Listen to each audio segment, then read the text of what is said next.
Let's take a look at how we can connect some of our other accounts that we're using for our marketing to our Convertri page today.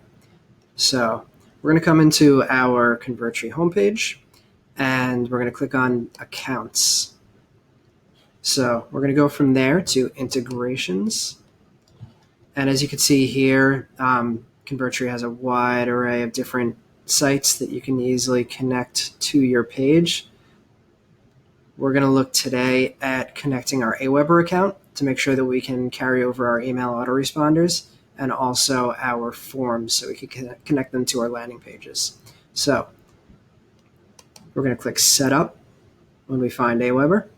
We're going to choose Connect Your Account, and then we're going to log into our account.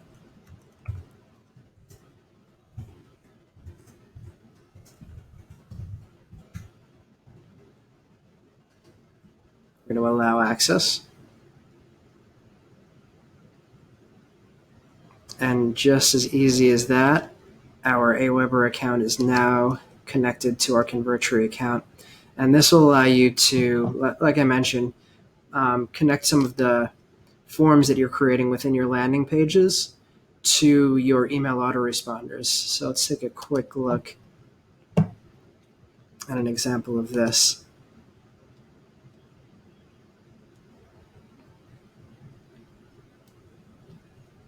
So we have a page within our funnel here, and you'll see at the bottom, in order to allow your traffic to subscribe or request whatever it is that you're offering, we've created a form down here. And now once we have that form created, we will be able to link these fields as well as linking our submit button to our AWeber account to make sure that everybody seamlessly goes into our marketing funnel.